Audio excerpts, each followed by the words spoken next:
پہنچانے کے لیے پھر بھی مل کے صلوات پڑھ لیں۔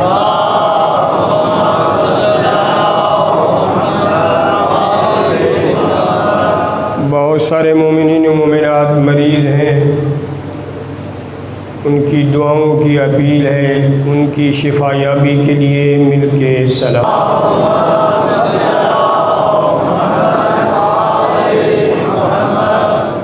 ماشاء اللہ لا حول ولا قوة الا باللہ العلی العظیم۔ افوض امری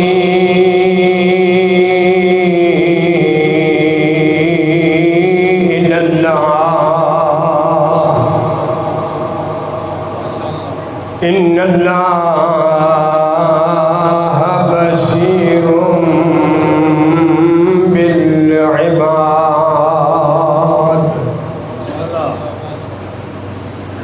اعوذ باللہ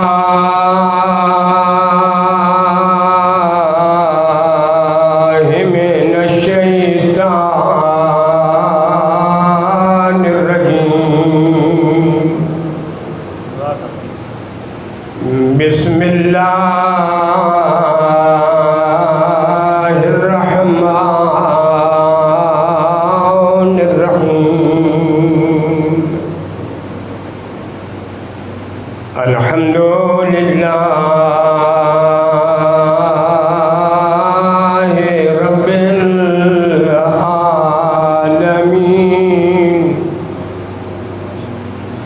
والعاقبۃ لأہل التقوی والیقین۔ الصلاة والسلام على العبد المؤيد الرسول المسدد المصطفى الأمجد سيدنا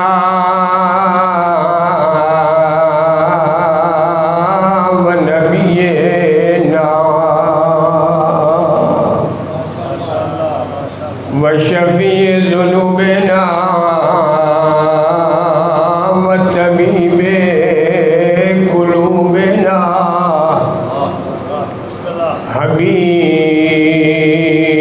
حبيب إله العالمين أبي القاسم محمد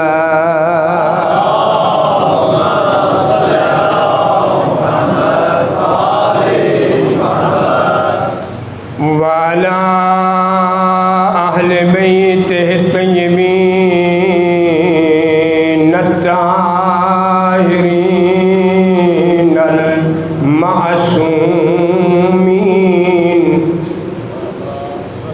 الذين أذهب الله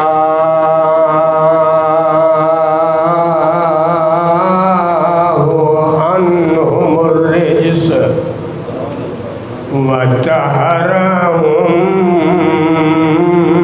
تطهيرا۔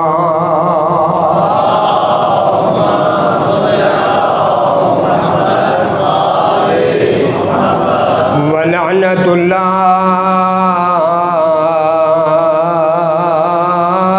على أعدائهم ملعونين من يوم عداوتهم إلى أبد الآبدين۔ أما بعد فقد قال الله الحكيم في خطابه المتين قوله الحق وهو أصدق القائلين۔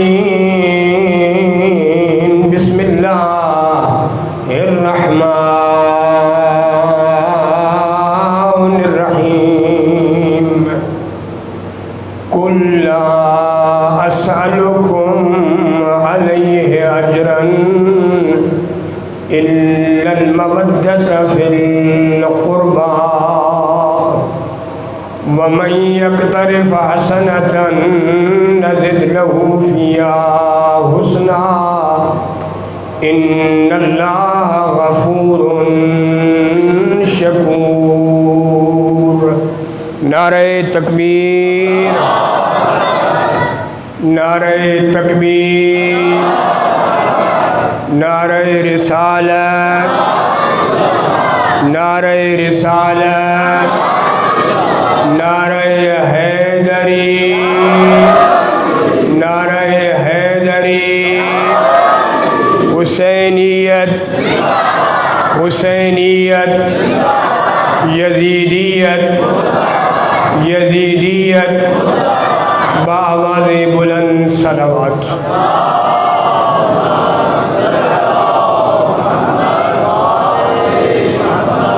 ابتدائی مجلس میں دعا ہے کہ اللہ ہماری یہ عبادت اپنی بارگاہ میں قبول فرمائے، اور جتنے بھی مومنین و مومنات یہاں شریک ہو رہے ہیں، جو دل میں حاجات ہیں اللہ ہر ایک کو عطا فرمائے، اور جتنے ہمارے مومنین و مومنات بھائی بہنیں اس دوران دنیا سے جا چکے ہیں، اللہ سب کو حسین ابن علی کے ساتھ محشور فرمائے۔ ان دعاؤں کی قبولیت کے لیے مل کے صلوات پڑھ لیں۔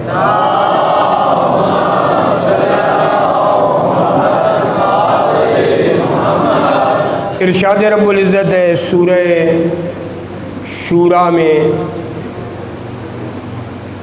ذالک الذی یبشر عبادہ الذین آمنوا وعملوا الصالحات، یہ وہ چیز ہے جس کی بشارت اللہ ان کو دیتا ہے جو ایمان لائے ہیں اور نیک اعمال انجام دے رہے ہیں۔ قل لا اسألکم علیہ اجرا، اے میرا حبیب کہہ دیجئے میں اپنی 23 سالہ محنت کے مقابلے میں کسی اجر کا سوال نہیں کرتا سوائے اپنے قرابت داروں سے مودت کے۔ وَمَن يَقْتَرِفْ حَسَنَةً، اور جو انسان اس نیکی کو حاصل کرے گا ہم اس کی اس نیکی میں اضافہ کر دیں گے، یقیناً اللہ بخشنے والا بھی ہے اور قدردان بھی ہے۔ صلوات پڑھ لیں محمد و آل محمد کی ذات۔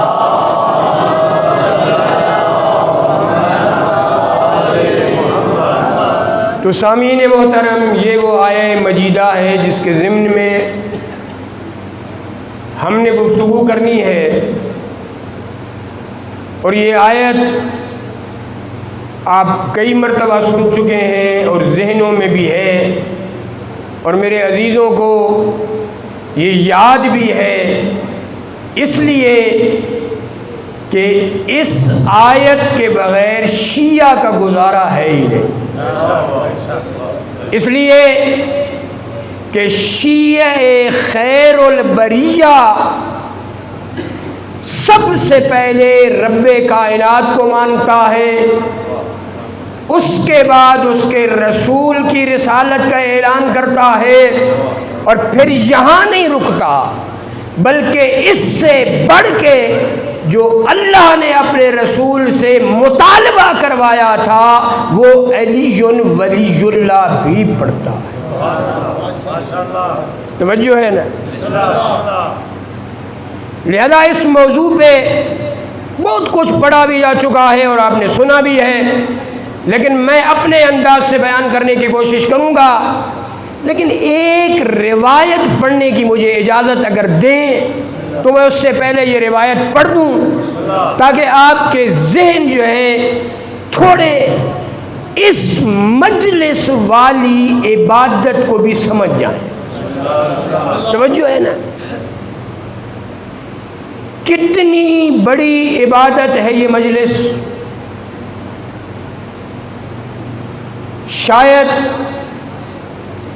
ہم نے کبھی سوچا نہیں کتنی بڑی اللہ رب العزت نے یہ عبادت میں نصیب فرمائی، لیکن ہم متوجہ نہیں ہیں۔ میں اس حدیث کا سہارا لیتا ہوں، نبی گرامی صلی اللہ علیہ وآلہ وسلم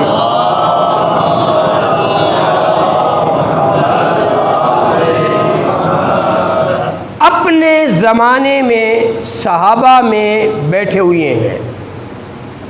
وہ انداز یہ نہیں ہوتا تھا نبی گرامی کا، وہ انداز تو یہ ہوتا تھا کہ نبی بیٹھے ہیں اور اردا گرد جو ہے وہ حلقہ بنا کے صحابہ تشریف فرما، اور معلوم بھی نہیں ہوتا تھا، اگر کوئی پیغمبر کو نہیں پہچانتا تھا، باہر سے آنے والے کو پتہ نہیں چلتا تھا نبی کون ہے اور ماننے، کیونکہ روایت ہے کأنہ کاہدہم، نبی گرامی ان میں اس انداز سے بیٹھتے تھے جیسے ان میں سے ایک ہے، یہ انداز ہوتا تھا۔ اب انداز کیونکہ بدل گیا ہے، اب ایک امتیاز ہے جو پڑھنے والے کو دیا جاتا ہے۔ البتہ یہ ہے کہ اس وقت اتنی تعداد نہیں ہوتی تھی، آج تعداد ہوتی ہے اور یہ مجبوریاں ہیں، وگرنہ وہ ادب محفل نبی گرامی بیٹھے حلقے میں بیٹھے ہیں صحابہ، سب سے پہلے سلام، دعا، حال احوال، اس کے بعد جو ہے کسی نے سوال کرنا ہے تو نبی کریم نے سوال کا جو ہے وہ جواب دینا ہے۔ توجہ کرنا، نبی گرامی نے اس زمانے میں شاید آج کے حالات کو مد نظر رکھ کے یہ جملہ فرمایا، ایک ہمیں آرڈر دیا اور ایک چیز سے ہمیں روکا۔ توجہ ہے نا، ایک شے کا حکم دیا اور ایک شے سے روکا۔ روکا کس سے؟ روکا اس سے، فرمایا لا تنظروا الی من قال، توجہ کرنا، یہ نہیں دیکھنا کون پڑھ رہا ہے اور کون کہہ رہا ہے، توجہ، روکا۔ لا تنظروا، مت نگاہ کرنا اس پہ، سٹیج پہ آنے والا کون ہے؟ کون ہے؟ من قال، کون ہے؟ روکا اس سے، پھر ایک آرڈر دیا روکنے کے بعد، فرمایا انظر، انظر، توجہ میری طرف۔ اگر آپ بچوں کو دیکھیں گے تو پھر محفل کا مزہ نہیں آئے گا، مل کے صلوات پڑھ لیں۔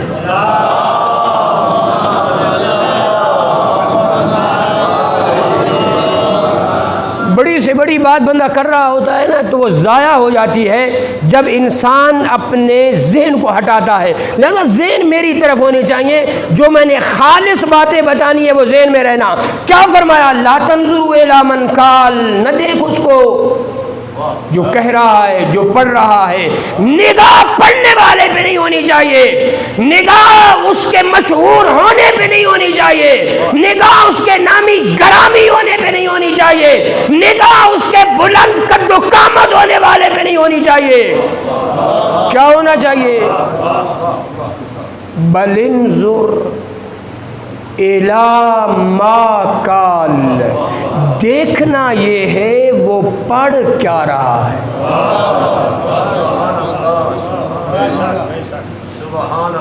کب نبی گرامی نے فرمایا؟ اب 11 ہجری سے پہلے جس وقت بھی فرمایا، میں نہیں تعین کر سکتا نبی گرامی نے کس محفل میں کہا، اتنا حدیث نے کہا، صحابہ کا مجمع تھا، رسالت مآب تھا، بیان فرما رہے تھے، اے میرے ماننے والوں، اے میرے سامنے کٹھے بیٹھے ہونے والوں، اے میری باتوں پہ توجہ کرنے والوں، اے مجھے سننے والوں، توجہ کرو، نہ دیکھو اس کو جو کہہ رہا ہے، لے لو وہ بات جو وہ قیمتی کر رہا ہے۔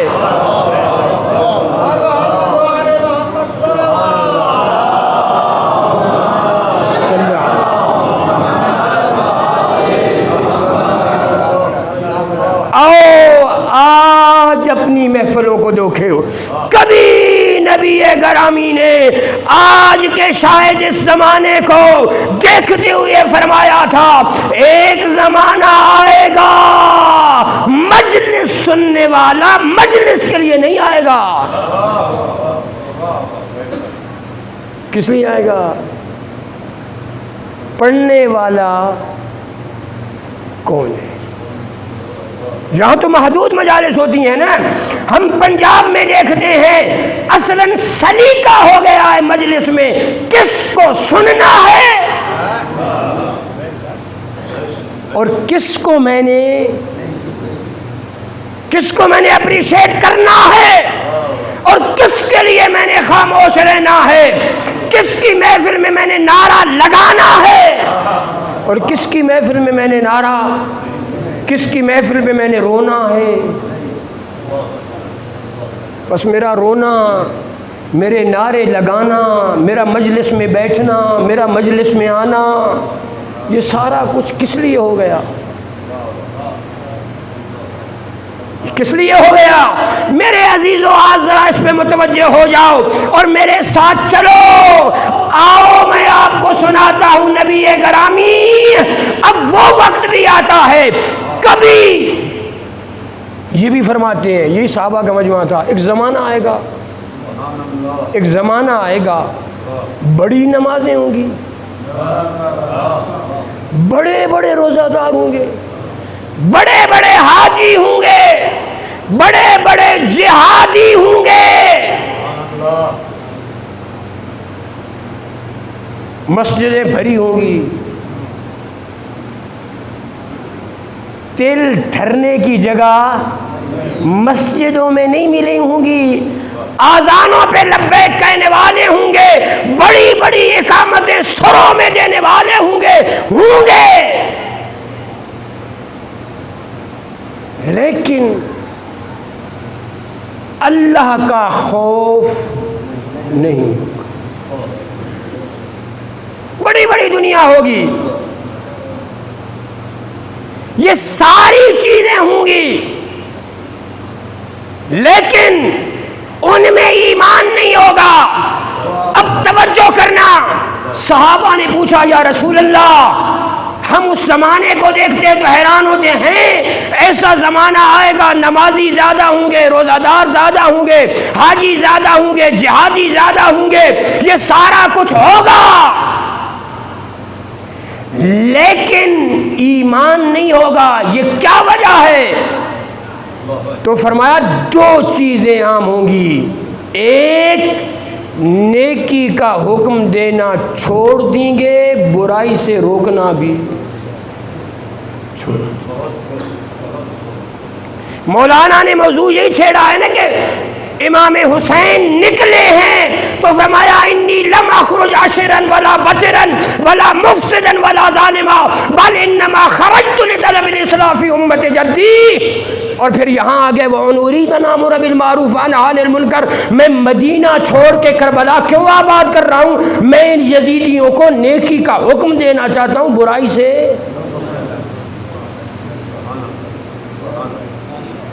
فرمایا وہ زمانہ آئے گا لوگ چھوڑ دیں گے نیکی کو نیکی کہنا، برائی کو برائی کہنا، بلکہ برائی کو نیکی سمجھا جائے گا، نیکی کو برائی سمجھا جائے گا، کسی کو نیکی کا حکم نہیں دیا جائے گا، اولاد کو نماز کے لیے نہیں اٹھایا جائے گا، اولاد کو نیکی کا آرڈر نہیں دیا جائے گا، اولاد کو اپنے ساتھ مسجد میں نہیں لایا جائے گا، اولاد کو اپنے ساتھ مجالس میں نہیں لایا جائے گا۔ زمانہ آئے گا، دیکھیں آج امر بالمعروف نہی عن المنکر، یہ امر بالمعروف نہی عن المنکر ہے میرا عزیز۔ جب مجلس شروع ہوتی ہے کب؟ 8 بجے۔ میں کب آتا ہوں؟ مجھے کب توفیق ہوتی ہے امام بارگاہ میں میرا بھائی کرامت حسین شاہ حاضر ہو جائے 8 بجے تمہیں بلانے کے لیے، لیکن میں اپنے گھر میں بیٹھا ہوں، کس لیے؟ وہ آئے گا جس کو ہم نے بلایا ہے، پھر میں نے جانا ہے۔ نہیں میرا عزیز، یہ پڑھنے والا بھی میرا اور آپ کا ذکر نہیں کر رہا، یہ کس کا ذکر کر رہا ہے؟ کس کا ذکر کر رہا ہے؟ کس کا ذکر کر رہا ہے؟ جتنی پیاری آیات سے گفتگو کر رہا ہے وہ میں سمجھتا ہوں کہ کہاں یہ جا رہا ہے، اور کس انداز سے ان آیات کو، کہ جن آیات کا لب لباب یہ ہے کہ وہ نعمت الہی اور ولایت تک پہنچانے کی کوشش کر رہا ہے، اور میں ٹس سے مصنوع میں باہر کھڑے ہو کے سن رہا ہوں۔ نہیں میرا عزیز، جب تو یہاں تک آیا ہے تجھے توفیق ہونی چاہیے ابتداء مجلس میں امام بارگاہ میں آ جا۔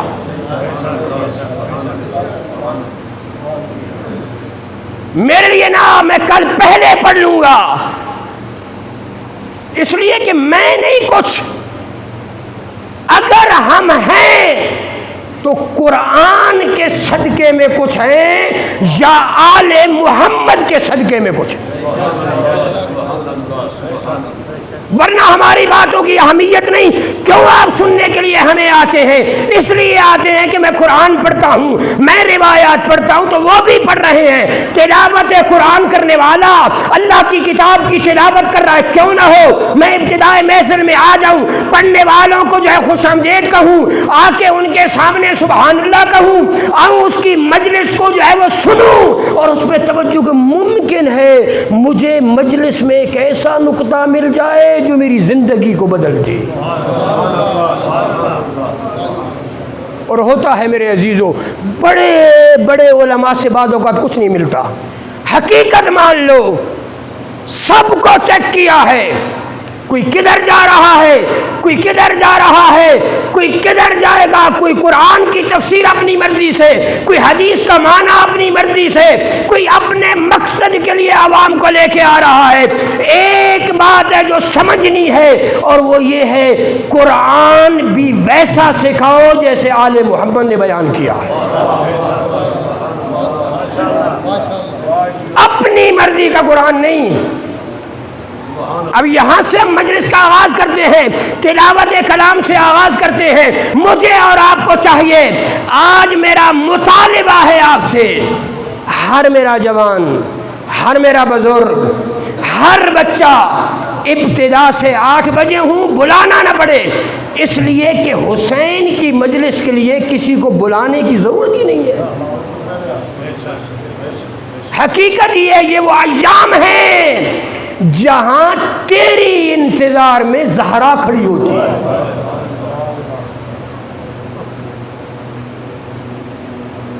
زہرا ان محفلوں کے لیے بکی چھوڑ دیتی ہیں، اس لیے کہ اسے بڑا پیارا ہے اپنا بیٹا حسین۔ اس لیے میرے عزیزوں، یہ حدیث میں نے اس لیے پڑھی ہے کہ آپ کو متوجہ کروں کہ آؤ ان مجالس کے لیے، جب آؤ گھر سے نکلو تو میں صرف اور صرف اس لیے جا رہا ہوں کہ میں نے اس اپنے رب کو راضی کرنا ہے۔ جب میرا رب راضی ہو گیا، اور حقیقت مانو، آج بے شک آزما لو، رب کے لیے نکلو گے، جو مانگو گے نا، جب یہاں سے نکلو گے اللہ تمہیں عطا کر دے گا،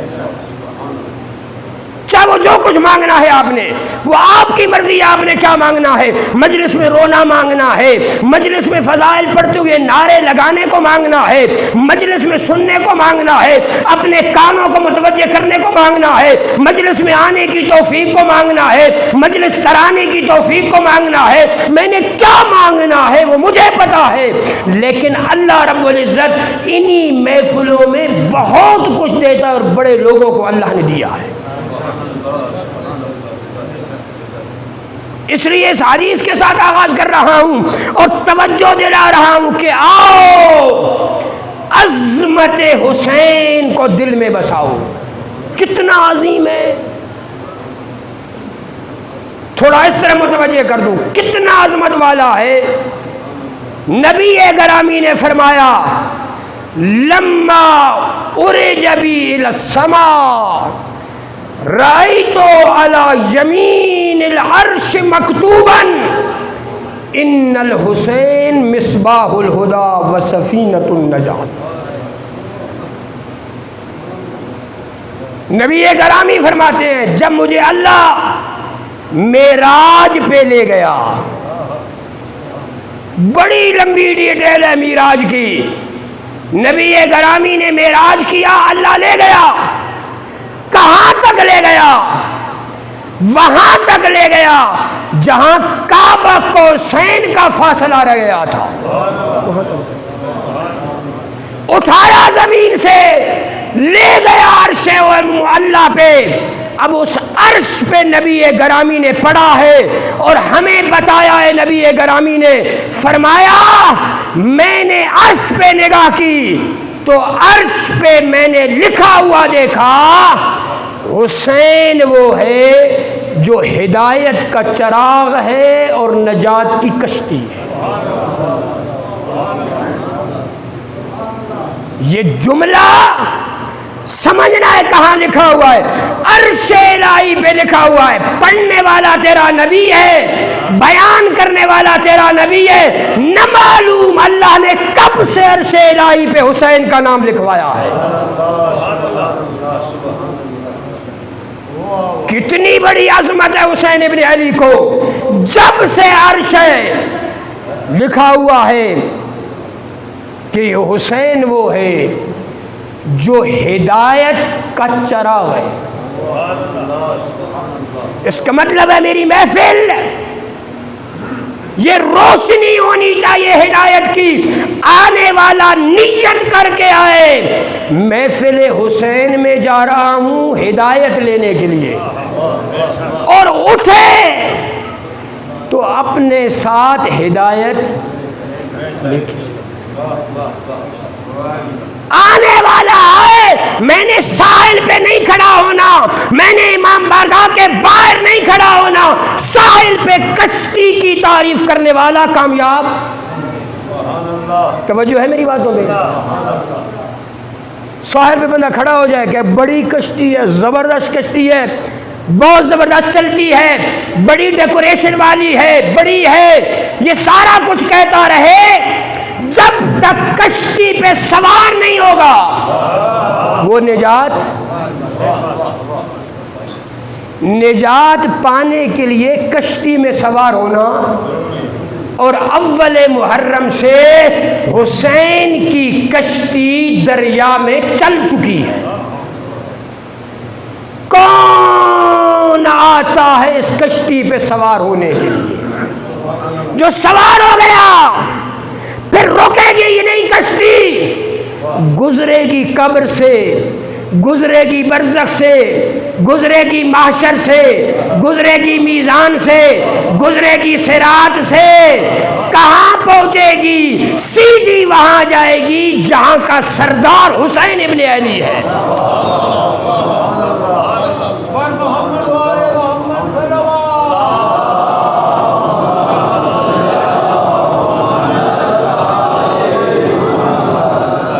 میرے عزیزو انہی جملوں کو سمجھو، حسین وہ بادشاہ ہے اللہ نے اپنے عرش پہ لکھوایا ہے، ہدایت چاہتے ہو حسین کا دروازہ حاضر ہے، نجات چاہتے ہو، بچنا چاہتے ہو عذاب جہنم سے، آؤ حسین کی کشتی تیار ہے، اس کشتی میں زینب بھی بیٹھی ہے،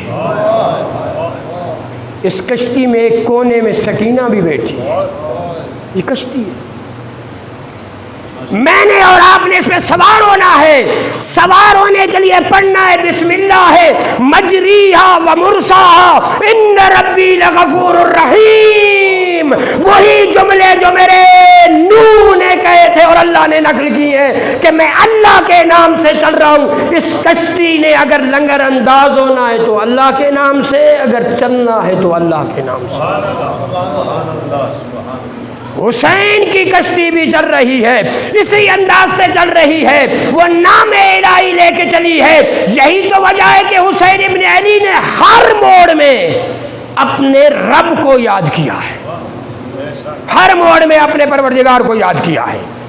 اس لیے میرے عزیزوں متوجہ کرنا چاہتا ہوں، اب توجہ کرنا، حسین ابن علی کو اللہ نے کتنی عظمت دی ہے، اتنی عظمت دی ہے کہ یہ جملہ فرمایا نبی گرامی نے، اذا اراد اللہ بعبد خیرا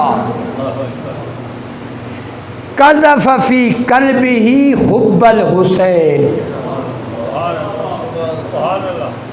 جب بھی اللہ ارادہ کرتا ہے اپنے کسی بندے کے بارے میں خیر کا، اس کے دل میں حسین کی محبت ڈال دیتا۔ محبت حسین اور خیر کا جوڑ ہے، یاد رکھنا، جہاں محبت حسین ہوگی وہاں خیر ہوگی، جہاں محبت حسین ہوگی وہاں خیر ہوگی۔ جہاں شر ہے نا، شرارت ہے، بدماشی ہے، فراڈ ہے، دو نمبری ہے، چکر بازی ہے، اس کا مطلب یہ ہے وہاں محبت حسین۔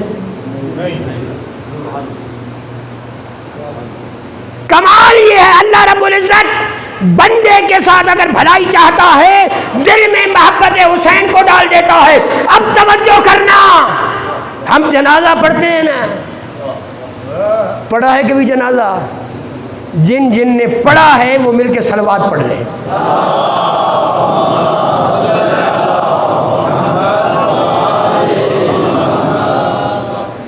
جنازے کی آخری نہیں البتہ چوتھی تکبیر اور دعا میں پڑھتے ہیں، اللہم انا لا نعلم منہ الا،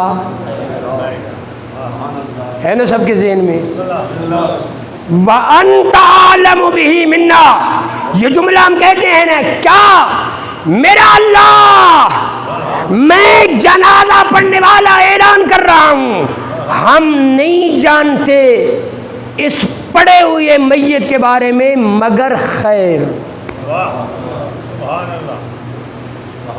وَأَنْتَ عَالَمُ بِهِ مِنَّا، اور تو ہم سے اس کے بارے میں بہتر اور زیادہ جانتا ہے، ہمیں اتنا علم، لیکن ہمیں کتنا علم ہے، کتنا علم ہے؟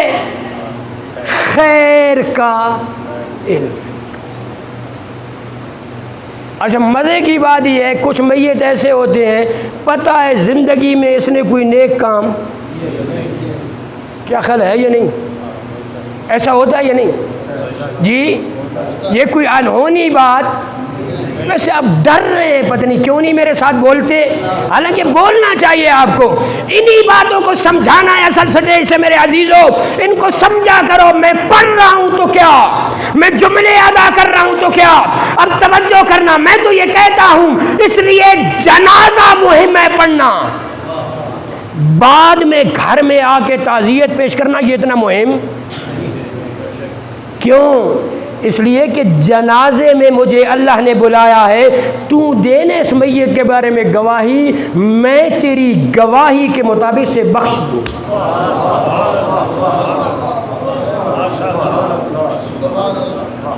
اللہ نے ہمیں بلایا ہے کہ آؤ گواہی دو نا گواہی، یہ اچھا ہے، یہ اچھا آدمی ہے، تمہاری گواہی میں قبول کر کے اس کو بھی بخش دوں گا، تمہیں بھی بخش دوں گا، اس کو بھی بخش دوں گا، تمہیں بخش دوں گا، میں اتنا کریم ہوں۔ آ گواہی دے، گواہی دینے کے لیے بلاتا ہے، اور گواہی کیا دینی ہے؟ وہاں یہ نہیں کہنا یہ شراب خوار تھا، وہاں یہ نہیں کہنا یہ جوا باز تھا، وہاں یہ نہیں کہنا یہ ناپ تول میں کمی کرتا تھا، وہاں یہ نہیں کہنا یہ تو نماز بھی نہیں پڑھتا تھا، نہیں نہیں نہیں نہیں، اب اجازت نہیں ہے، اب اجازت نہیں ہے، اب یہ تیرا محتاج ہے، جو تو کہے تیری مرضی، اب یہ تیرا محتاج ہے، جو تو کہے تیری مرضی، لیکن نہیں، کہنا کیا ہے، میرا اللہ مجھے اس کے بارے میں خیر کا علم ہے، اور کچھ بھی۔ کتنا کریم ہے، اجازت نہیں دیتا اپنے بندے کو اس تختے پہ بھی رسوا کرے۔ میرے عزیزو اجازت نہیں دیتا، میں تو بڑے ہی آسانی سے اپنے بندے کا دل گرا دیتا ہوں، اس کی توہین کر لیتا ہوں، اسے اپنی محفل سے دھتکار دیتا ہوں، کبھی اس کی سرزنش کرتا ہوں۔ میرا رب دیکھ رہا ہے، یہ گناہگار ہے، گناہ کر کے آیا ہے، لیکن پھر بھی مجھے کہتا ہے تو اتنا اعلان کر، میرا اللہ میں خیر جانتا ہوں۔ محمد والے محمد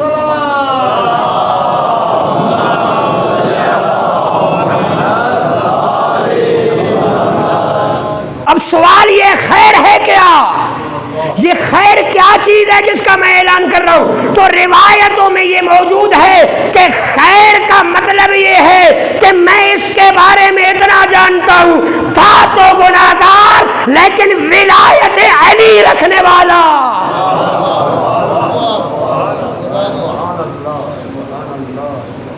تھا گناہگار، ہو سکتا ہے نا بندہ ولایت علی بھی رکھے اور گناہگار بھی ہو سکتا ہے یا نہیں؟ ہو سکتا ہے یا نہیں بھائی؟ ہو سکتا ہے یا نہیں بابا؟ ہے ولایت علی والا، ساری زندگی کرتا ہے منشیات کا کام، ہے یا نہیں؟ لوگوں کو آگ لگاتا ہے، جلاتا ہے، کبھی ربا کی شکل میں، کبھی سود کی شکل میں، کبھی جنگ کی شکل میں، کبھی توہین کی شکل میں۔ ولایت علی ہے، آگے جا کے میں نے بہت بڑی باتیں کرنی ہے اس کے بارے میں، اب یہاں سے ذہن بنا لے۔ لیکن یہاں کیا فرمایا تو نے اعلان یہ کرنا ہے کہ اے میرا اللہ، حبیب مصطفیٰ نے فرمایا تھا کہ اگر اللہ خیر کا ارادہ کرتا ہے تو اس کے دل میں محبت حسین ڈال دیتا ہے۔ میں جنازے میں اعلان کر رہا ہوں، یہ تھا تو گناہگار لیکن محب حسین تھا۔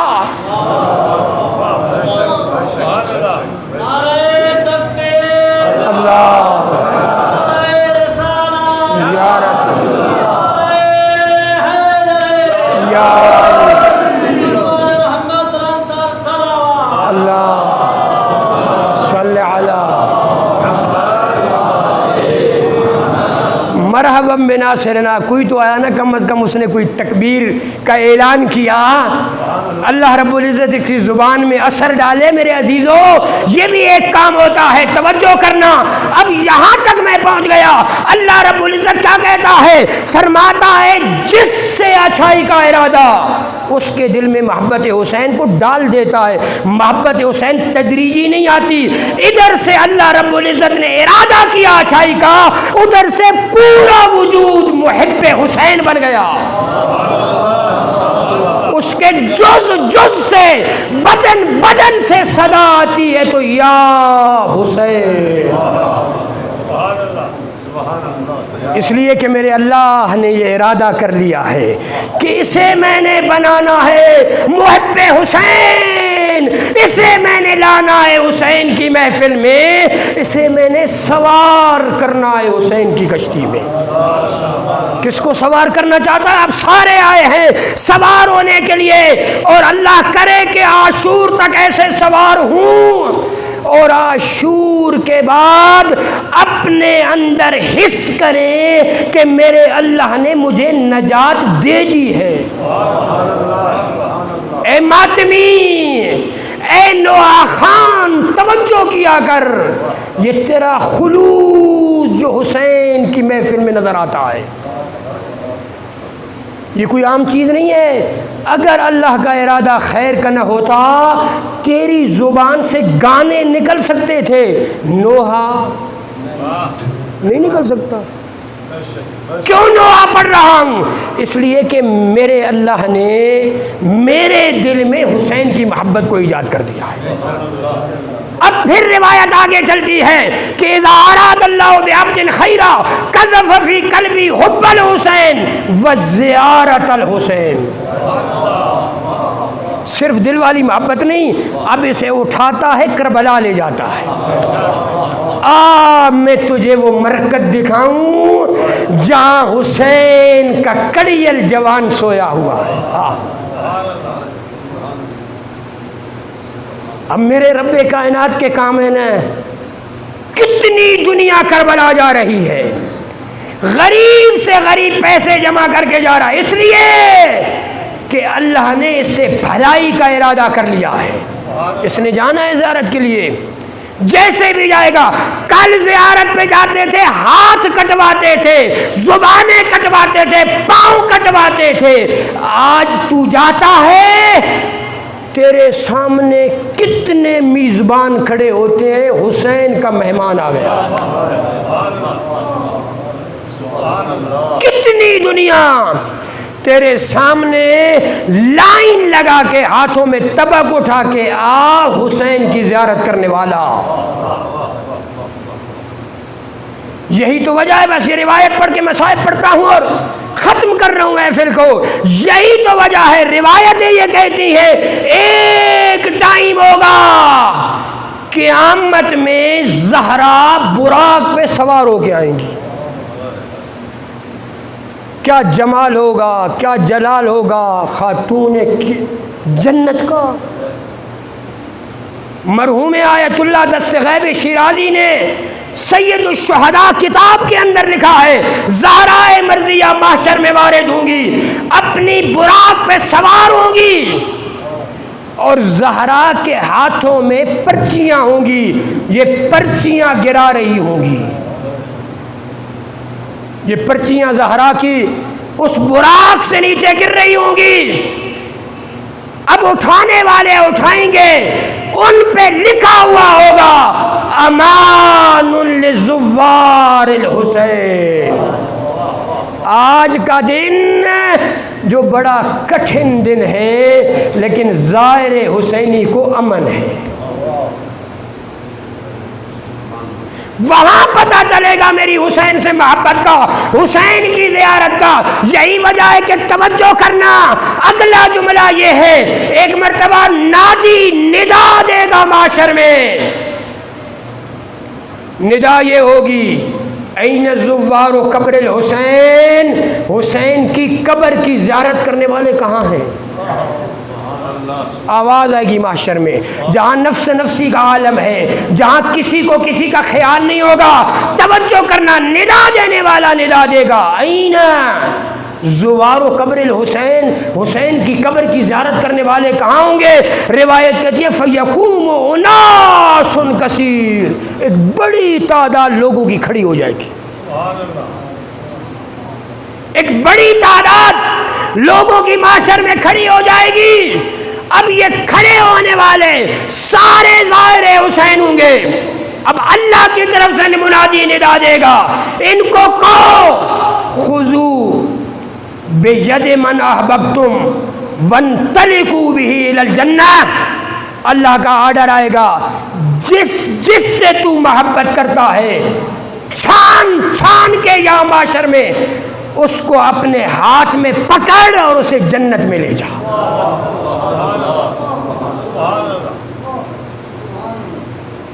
اتنی بڑی شفاعت زائر حسین کو ہوگی۔ تو حسین کی زیارت کے لیے گیا تھا، تیرے لیے یہ مقام ہے۔ آج جس کو تو چاہتا ہے اس کا ہاتھ پکڑ، وانطلقوا بہ الی الجنہ، اس کو اپنے ساتھ جنت میں لے جا۔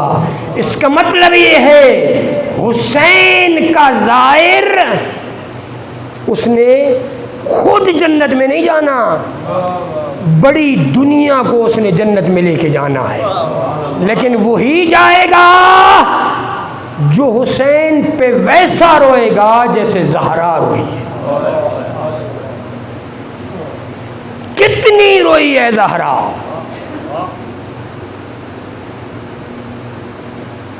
آج میرا عزیز کسی کا جوان بیٹا مر جائے نا، سب سے زیادہ تکلیف ماں کو ہوتی ہے۔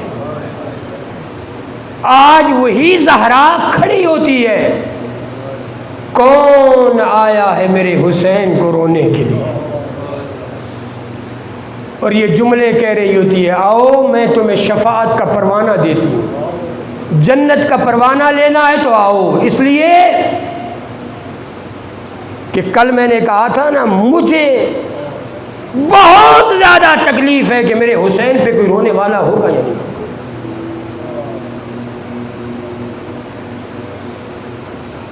میرے عزیزو، کبھی سوچتا ہوں، صرف اسی پہ امام نے فرمایا من بکا، جو رویا، او اب کا یا رلایا، او تبا کا، رونا نہیں آتا، اس نے رونے کی شکل بنائی۔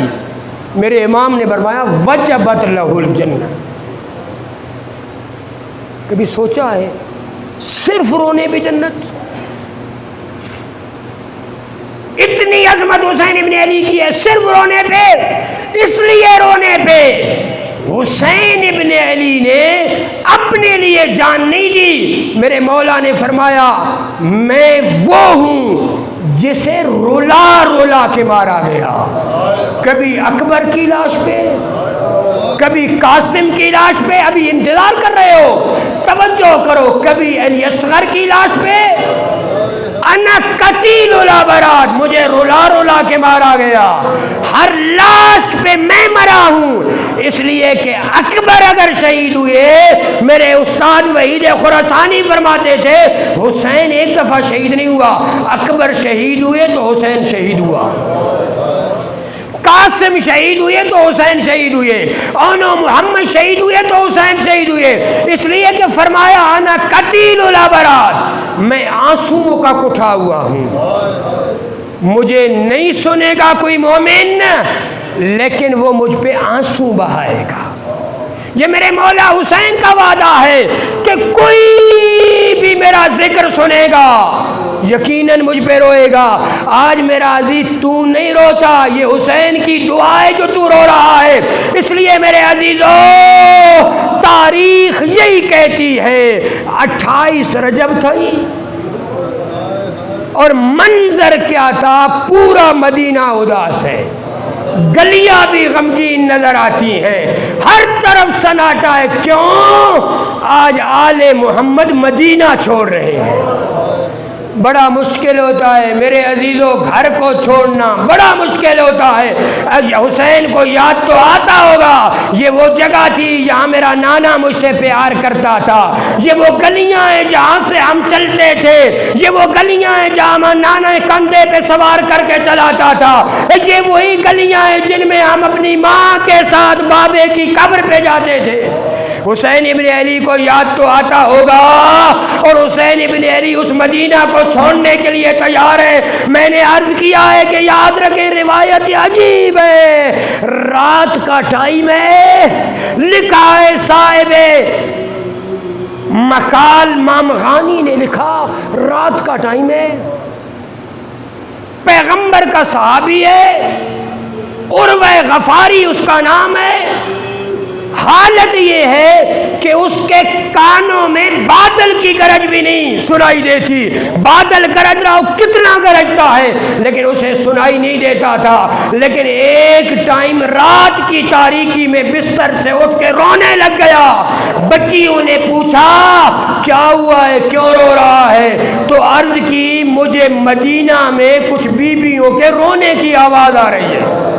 اے عزادارو، جس کو بادل کی گرج بھی سنائی نہیں دیتی، اللہ کا یہ معجزہ دیکھے اس کے کان میں بھی آ رہی ہے۔ آج زینب مدینہ چھوڑ رہی ہے، آج ام کلثوم مدینہ چھوڑ رہی ہے، کچھ بیویاں ہیں جو مدینے میں رو رہی ہیں۔ عزادارو، یہ عجیب منظر ہے جو مدینے کا ہے۔ اب حالت یہ ہے، ہر طرف غم ہے، ہر طرف اداسی ہے، اب جن کے صدقے میں کائنات بنی تھی آج وہ مدینہ چھوڑ رہے ہیں، اور مدینہ بھی اس انداز کا چھوڑ رہے ہیں۔ کوئی مسافر گھر سے نکلتا ہے بہنوں کو ساتھ لے کے نہیں نکلتا، کوئی نکلتا ہے بیٹیوں کو ساتھ لے کے نہیں نکلتا، لیکن یہ عجیب مسافر ہے اور جس کے ساتھ زہرا کی پلیاں موجود ہیں ان کو ساتھ لے کے چل رہا ہے۔ عزادارو، حسین ابن علی نے ارادہ کیا، حسین ابن علی کا ارادہ کرنا تھا۔ یا آ جاتی ہے بی بی ام ہانی اور آ کے کہتی ہیں حسین میں نے سنا ہے تو عراق جا رہا ہے۔ اے میرا حسین عراق نہیں جانا، ہو سکتا ہے پروگرام معطل کر دو نہ جاؤ۔ فرمایا میری بی بی میں نے حتماً جانا ہے، کیوں نہ جاؤں؟ تو فرمایا آج رات کو میں نے جنوں کی عورتوں کے رونے کی آوازیں سنی ہیں۔ عزادارو، ریاض القدس نے لکھا ہے میں نے جنوں کی عورتوں کو رونے کو دیکھا۔ کیوں؟ فرمایا کہ جب تیرے نبی کا جنازہ نکلا تھا تو یہ عورتیں رو رہی تھیں، جب زہرا کا جنازہ اٹھا یہ عورتیں رو رہی تھیں، جب علی کا جنازہ اٹھا یہ جنوں کی عورتیں رو رہی تھیں، جب حسن کا جنازہ اٹھا یہ عورتیں رو رہی تھیں۔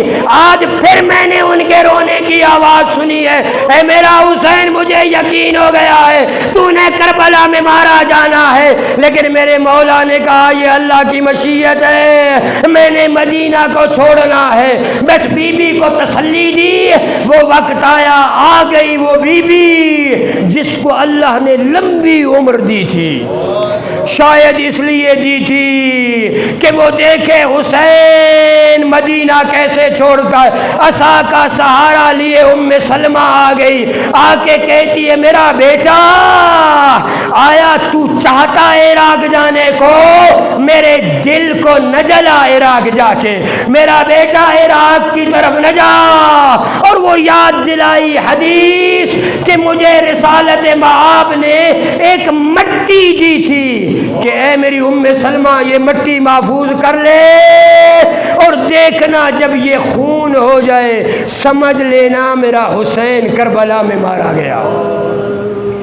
عزادارو، بی بی یہ بیان کرتی ہیں تو ایک مرتبہ میرے مولا فرماتے ہیں اے میری دادی یا نانی ام سلمہ، یہ میرے نانا نے تجھے خاک دی تھی، اگر تو چاہے تو میں تجھے یہاں سے کربلا دکھاؤں، اگر تو چاہے تو میں کربلا میں اپنا مقتل تجھے دکھاؤں، اگر تو چاہے تو میں کربلا کی مٹی تجھے دے دوں۔ ایک مرتبہ میرے مولا نے 2 انگلیاں کی، کہا یہاں سے دیکھو ساری زمینیں نیچے ہو گئی، کربلا کی زمین اوپر ہو گئی۔ عزادارو، بس چند جملوں کی اجازت، وہ وقت آیا ام سلمہ نے نگاہ کی، میرے مولا نے فرمایا یہ دیکھ یا میرے علی اکبر نے گرنا۔ میرے مولا نے ایک ایک مقتل دکھایا، فرمایا یا میرے علی اکبر نے گرنا ہے، پھر فرمایا یا میرے قاسم نے زین سے نیچے آنا، پھر فرمایا یا میرے علی اصغر کو تیر لگنا ہے، ایک مرتبہ فرمایا اماں آ دیکھ یہاں میں نے ذوالجنا۔ اے عزادارو، بس رونے کا موسم آ گیا، آزاد کرو اپنی آنکھوں کو، رو لو، اس لیے کہ میرے مولا جعفر صادق نے ابو بصیر کو کہا تھا ابو بصیر تجھے رونا نہیں آتا؟ فرمایا مولا رو تو رہا ہوں، میرا رومال دیکھو یہ گیلا۔ فرمایا نہیں ابو بصیر، ایسے رو جیسے جوان ماں روتی ہے، ایسے رو جیسے زہرا روتی ہے، ایسے رو جیسے زہرا بکی میں روتی۔ میرے مولا نے یہ فرمایا، لہذا میرے عزیزوں رونے کا ٹائم آ گیا۔ ام سلمہ کربلا کا منظر دیکھا، منظر دیکھنے کے بعد میرے مولا نے فرمایا اے میری اماں یہ مٹی وہاں رکھ لے جہاں تو نے نانا سے جو خاک لی تھی وہ رکھی ہے، اب وہاں جا کے رکھ دی۔ وہ وقت آیا، یکم محرم، 2 محرم آیا، 10 محرم کا دن زور کا ٹائم تھا۔ ام سلمہ نماز پڑھ کے سو گئی، یا اچانک خواب میں کیا دیکھا، پیغمبر آئے ہیں، بال بکھرے ہوئے ہیں، بالوں میں مٹی ملی ہوئی ہے، سر پہ امامہ نہیں ہے۔ اس حالت میں ام سلمہ نے دیکھا، عرض کی یا رسول اللہ یہ کیسی حالت بنائی ہوئی ہے؟ فرمایا ابھی کربلا سے آ رہا ہوں، میرا حسین مارا گیا۔ عزادارو، جب پیغمبر نے یہ خبر دی، اٹھ گئی ام سلمہ، جلدی سے وہاں گئی جہاں خاک پڑی ہوئی تھی، آ کے خاک کو دیکھا، تازہ خون ابل رہا تھا۔ فرماتی ہے واہ حسینہ، واہ محجت کلبہ، واہ عباسہ، آئیو میرا حسین مارا گیا۔ اب نکلتی ہیں مدینے کی گلی میں، ساتھ ہے ام ہانی، جلوس نکل رہا ہے، بیبیاں کہہ رہی ہیں ہائے حسین، ہائے حسین کربلا میں مارا گیا۔ عزادارو، ام سلمہ رو رہی ہے، ساری بیویوں کو بھی رلا رہی ہے۔ وہ وقت آ گیا جو میرے حسین نے مجھے کربلا کا وعدہ کیا تھا، آج میں نے دیکھ لیا میرا حسین خون کے دریا میں کبھی ادھر جاتا۔